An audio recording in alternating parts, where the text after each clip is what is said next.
Why Python, you might ask? Well, Python's popularity is soaring, it's everywhere, powering websites, analyzing data, and even controlling robots. But why is it so loved?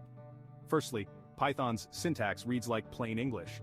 This makes it easy to learn and understand, even for beginners. Secondly, Python boasts a vast collection of libraries. These libraries are like toolboxes filled with ready-made code for various tasks, from data science to web development. Before we start coding, we need to set up Python on your computer. Head over to python.org and download the latest version. It's free and easy to install. Once installed, you'll have access to the Python interpreter. This is where you can directly type Python code and see it run.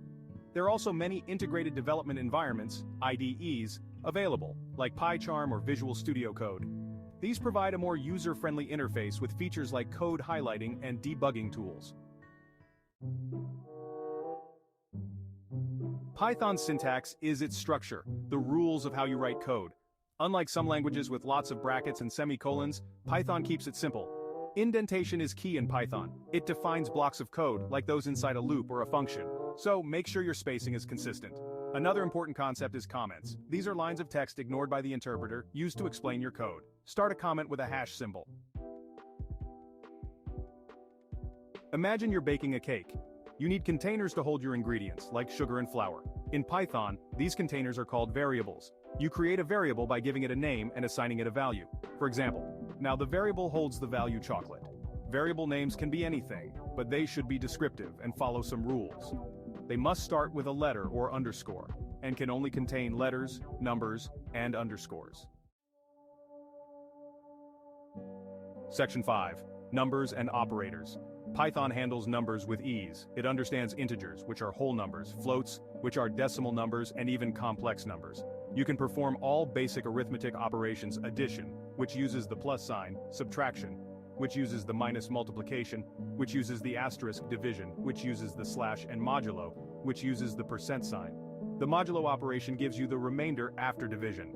Python also has built-in math functions like for absolute value, for rounding, and for exponentiation. Section 6. Strings and text. Text in Python is handled using strings. A string is a sequence of characters enclosed in single or double quotes. For example, you can concatenate or join strings using the plus operator. To repeat a string multiple times, use the asterisk operator.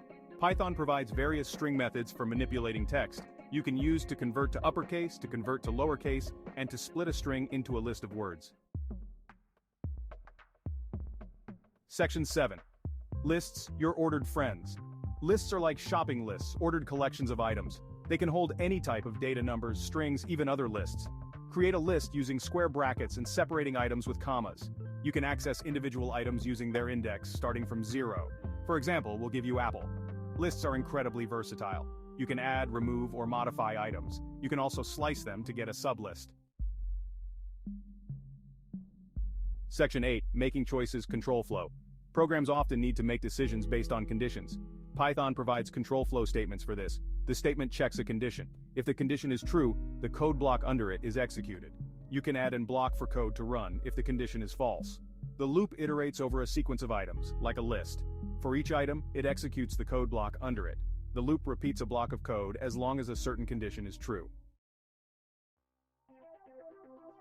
Section 9. Functions, reusable code. Imagine you have a piece of code you need to use multiple times. Instead of repeating it, you can create a function. A function is a block of code with a name. You can call it whenever you need to execute that code, saving you time and effort. To define a function, use the keyword followed by the function name and parentheses. The code block inside the function is indented. Functions can take input values, called arguments, and return output values. Section 10. Exploring further. This quick tour just scratched the surface of Python. There's so much more to discover. With its clear syntax and vast ecosystem, Python empowers you to tackle various challenges. Explore online resources, take interactive courses, and don't hesitate to experiment. The Python community is welcoming and always ready to help. So, keep learning, keep coding, and have fun with Python.